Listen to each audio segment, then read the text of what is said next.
Hello guys, good morning, welcome back to our new blog. আমি প্রীতি, আমি চলেছি তোমাদের সাথে একটা নিউ ভিডিও নিয়ে।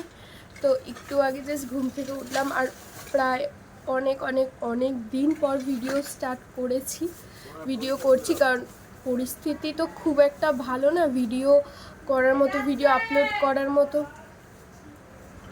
আমার মার চেঁচানোটা শুনেছো? ভাই যাচ্ছে বলে মা যা চেঁচানোটা শুরু করেছে। তো যাই হোক, তা ভাবলাম যে কি না আজকে ভিডিওটা স্টার্ট করি।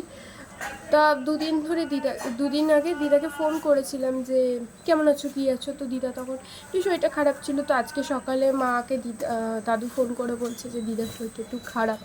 তা খুব একটা তো দিনের বেলা যাওয়া হয় না। তো আজকে দেখি একটু পর খাওয়া দাওয়া করে স্নান করে দিদা বাড়ি যাবো। মা এখন রান্না করছে, বাবা যেহেতু দুপুরে চলে আসতে পারে হয়তো, এর জন্য তো যাব এখন খাওয়া দাওয়া করে, তারপর দিতে বাড়ি যাবো।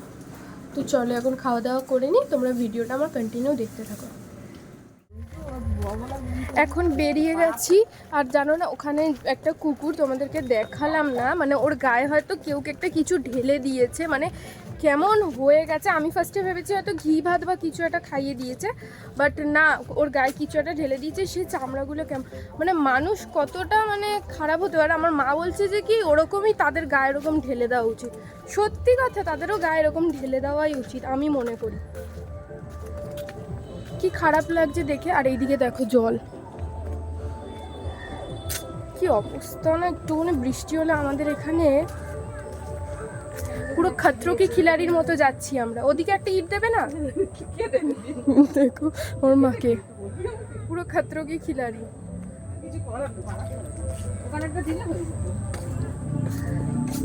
আরে ঢুকে গেছে তা আমার জুতো।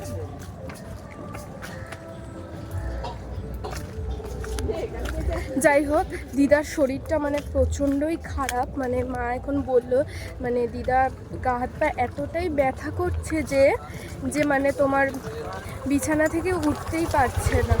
আমার পুরো জুতোর ভেতর জল ভরে যাচ্ছে, মানে বিছানা থেকে উঠতেই পারছে না। মা এখন যাবে রান্না ঠান্না করে ঠরে দেবে।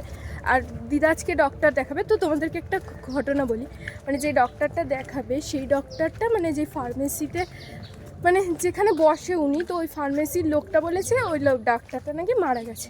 তো আমরা সবাই একটু শকড, কারণ আমাদের ফ্যামিলিতে সবাই ওনাকে দেখায়, প্লাস দিদাও ওনাকে দেখেই সুস্থ থাকে। তো উনি বলেছে যে কি ওই ডক্টরটা মারা গেছে। সবাই তাই জানে যে ডক্টর মারা গেছে। ওই লোকটা সবাইকে রটিয়ে বেরিয়েছে যে ডাক্তারটা মারা গেছে, কিন্তু না, ডক্টরটা মারা যায়নি। মানে মানুষ কীরকম ধরনের হয় দেখলে তো, মানে মানুষ, আমি শুনে ভাবছি যে কি মানে উনি ডক্টরটা খুব অসুস্থ ছিল। তো তুমি যখন জানো না সে মারা গেছে কি যায়নি বা অসুস্থ, তুমি কেন বলবে যে সে মারা গেছে? চলো দেখি, এই জায়গাটাও খুব জল, জলের দিয়ে আমরা যাচ্ছি।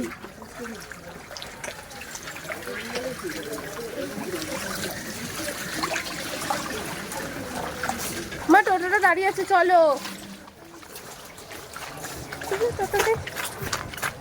মা এখানে রান্না করছে মিক্স মাছ। এখানে এটা কি মাছ? রুই মাছ, এখানে একটা বাটা মাছ, আবার ইলিশ মাছ, সব কিছু মাছ কি হচ্ছে ঝাল, মানে মিক্সড মাছের ঝাল হচ্ছে, মানে সব মাছ একসাথে দিয়ে ঝাল করেছে। দিদা ওখানে শুয়ে আছে, শরীর ভালো লাগছে না, দাদু স্নান করে বেরোলো মনে হয়। কড়াইটা কি কিউট, ছোট, এখানে কিন্তু বড় লাগছে না, কিন্তু একদম ছোট্ট কড়াইটা।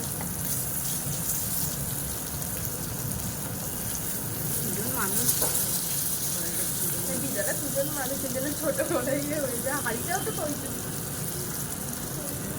ছোট। আমাদের ঘরে একটা আছে না ছোট হাঁড়ি, আমাদের ঘরে একটা আছে। এখন এসেছি দিদাদের ছাদে, আর রোদ নেই, বাট এত তাপ আর ফোরিং উঠছে, মনে হচ্ছে বৃষ্টি হবে। আর আমার মা দেখো ওখানে আমার মায়ের বান্ধবীর সাথে কথা বলছে। দিদা কত রকমের গাছ পুঁতেছে ওখানে। মা এখন মায়ের বান্ধবীর সাথে কথা বলছে। এই ছাদ থেকে ওই ছাদে রোদ নেই, কিন্তু তাপ দেখেছো আমাকে এরকম তাকানো যাচ্ছে না, চারিদিকটা ঘোলাটে ঘোলাটে। হ্যাঁ আমি তো এর জন্য করি। আর এই যে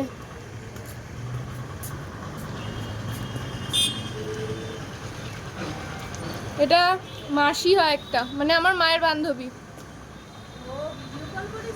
হাই করো, আমি ইউটিউবে দেবো তো, এটা ভিডিও ছাড়বো ইউটিউবে। আর এই যে মা, আর আমি যে এত ভিডিও করি, যে তোমরা দেখো যে রিলস করি বা এনি আদার যে ভিডিও করি, সব ক্রেডিট কিন্তু আমার মারকে যায়। কারণ সব ভিডিও কিন্তু যে ক্যামেরা করে দেয় সেগুলো আমার মাই করে দেয়। কারণ আমার মা প্রচুর মানে আমাকে খুব মানে হেল্প করে, যে আমার মা বলে তুই ভিডিও কর, এই কর, রিলস কর, এখন এই রিলসটা চলছে, এই কর, সবাই করে, তুই কেন করিস না, বা কোনো ভিডিও করে, তো মা খুব সাপোর্ট করে যে তুই করবি। মাও ইভেন আমাকে যত ভিডিও বলো, রিলস বলো, সব কিন্তু মাই করে দেয়, যে ম্যাক্সিমাম দেখো, মাঝে মাঝে বৃদ্ধিও করে দেয়, বাট ম্যাক্সিমামটাই মাই করে দেয়, মানে মা খুব সাপোর্ট করে।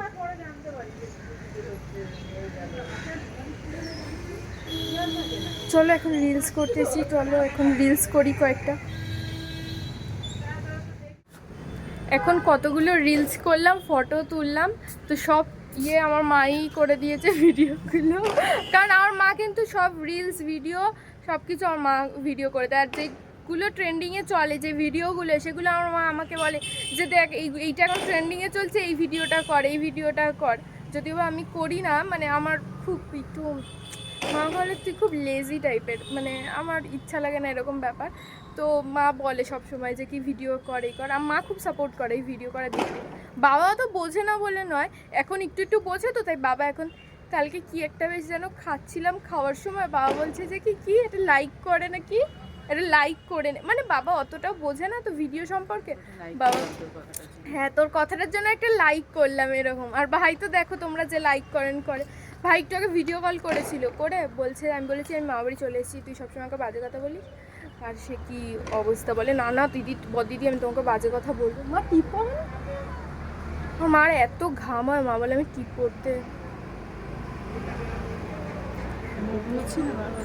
আগে দিদাবাড়ি আসলে কত আনন্দ হতো, তখন ফ্ল্যাট ছিল না, নিচে বাড়ি ছিল, কত আনন্দ হতো, সবাই গল্প করতো আসতো। এখন সবার ফ্ল্যাট হয়ে গেছে, কেউ আর নিজের বাড়ি ছেড়ে থুড়ি না কারো ফ্ল্যাটে গল্প করতে।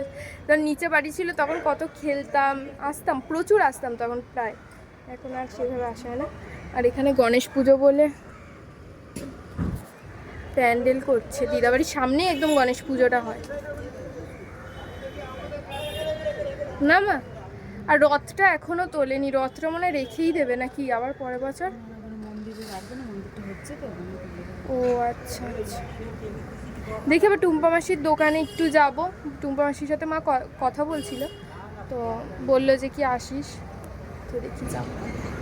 এখন যাই, নিচে যাই, খুব গরম লাগছে, মানে এত গরম লাগছে, আমার ফোনটাও গরম হয়ে গেছে, একটু কেমন করছে, যাই গিয়ে একটু ফোনটা চার্জেও বসাতে হবে। চলো, এখানে এখন আমরা আইসক্রিম খাচ্ছি। আর এই দেখো মা, ইউটিউব ভিডিও করি তো ইউটিউবে। হ্যাঁ, তো এখানে অরেঞ্জ আইসক্রিম, মা তার নাইটি পরে থাকে, টুল এত টুল চেয়ার আছে, তাও নিচে বসে আছে।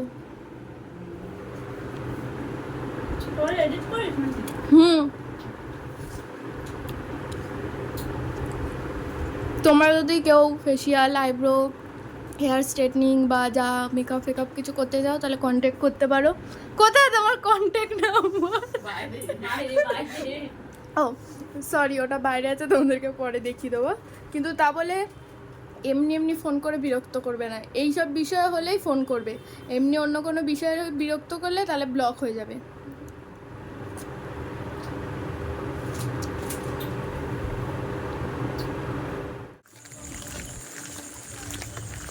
এখন আমি আর মা বাড়ির দিকে যাচ্ছি, আজকে অন্য রাস্তা ধরে যাচ্ছি, কারণ এত পরিমাণে ওইখানে রাস্তাটা দেখলে জল হয়েছে, আর রাত্রিবেলা তো কোনো রিস্ক নিতেই চাই না যে ওই জলের মধ্যে থেকে যাব, কোনো মতেই রিস্ক নয়।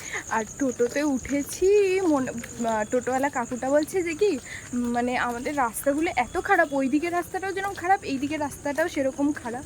টোটোওয়ালা কাকু বলছে যে এটা 12 টাকা দিয়ে দোলনা চড়া, যেটা মুকুন্দপুরে দোলনা চড়ে এটা 12 টাকার দোলনা চড়া। মানে তুমি টোটোতে উঠবে তোমার ঠিক ব্যথা পাবেই কোনো না কোনোভাবে, মানে এমন মানে পুরো হিলে দুলে। দেখো আমার চুলের অবস্থা কি হয়ে গেছে, এর জন্যই চুলটা এরকমভাবে খুলে গেছে। আর বৃষ্টিটাও পড়ছে টিপির টিপির করে। এখান থেকে একটুখানি হেঁটে যেতে হয়, কিন্তু এখানটা কোনো জল জমে না, একদিকে ভালো।